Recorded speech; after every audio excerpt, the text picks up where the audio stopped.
Love. The most powerful entity in all of anime. Both an immovable object and an unstoppable force would yield to the power of love and friendship. It moves mountains, it breaks rocks, and it defeats any adversary that stands in between our main hero and his goal. So why hasn't anyone weaponized love to defeat the protagonist? If that was your thought process, then you might actually be Satan. From the latest MangaPlus hit, Make the Exorcist Fall in Love with You.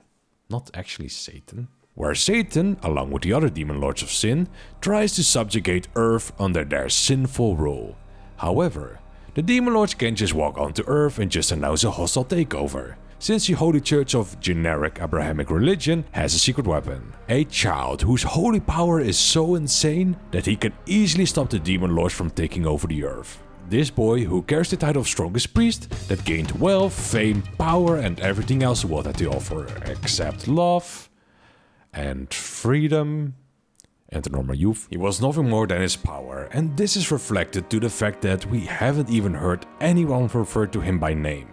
He's just a priest, someone of a powerful status but nothing more. He never learned how to enjoy life and was just trained to become a religious zealot. After a traumatic fight with the demon lord of lust, Asmodeus, two important things were instilled in the young priest. Firstly, his violently prude nature, where he can't handle the sight of an unchaste woman. But secondly, the will to live. Thanks to a fellow priest who himself isn't a full zealot to the church and can still criticize the more conservative teachings. This came after the little boy broke down crying when he found out that blindly following the church's teachings would only bring him despair and despise the world he was supposed to protect. The young priest was taught that it wasn't wrong to have joy in life and to occasionally have a good old wank when the occasion arises. However, he was also taught one more thing, which is the most important part of the rest of the story. He taught the boy that it's okay to fall in love, and by doing so, he might love the world God created again.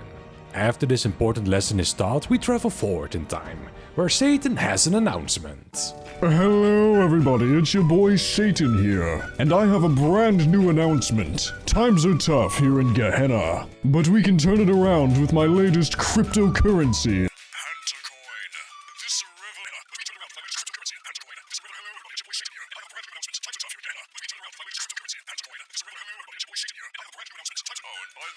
Found my next waifu. She is in Japan. I'ma fax you the details later. Goodbye.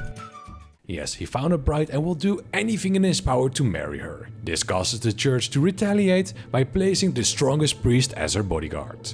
Of course, this is all Kaikakidori, according to Satan, since the woman he is after is actually a succubus that he placed on Earth to conquer the heart of the young priest. And that is basically where the story begins, and is pretty much all uphill from here.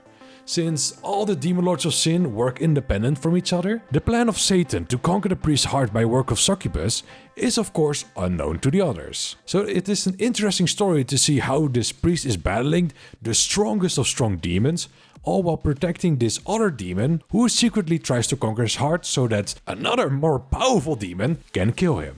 And even though we haven't had 20 chapters translated at this point, we still got some fire moments, like how the demon lord of greed, Momon, came to Earth and challenged the priest to an old school style fisticuffs. And my god, this manga can be brutal. This is the first major fight in this series and it's already going this hard with the fight scenes. The action paneling are unreal, the use of perspective, the impact drawings, the bleep bloop blah blah blah.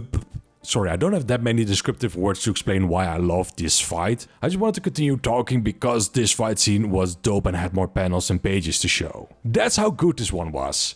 If we're talking about art style, which we are, it's my video after all, I have to talk about the character design. It is very modern shonen, very childish with big eyes, simple features. However, this simple design juxtaposed against some incredibly detailed backgrounds is what gives this manga its own identity. It is beautifully simple and brutally detailed at the same time. Oh, did I say brutal by the way? Yeah, I also mentioned earlier that the boy priest was violently prude, right? Well, yeah, I mean that by seeing a woman naked, he goes on a berserk rampage. There is no sin bigger, in the eyes of the young priest, than sexual misconduct. And you are somehow dumb enough to do that in front of the priests? I think my food processor leaves bigger chunks than the priest did. One thing I love about this manga is how lived in the world feels.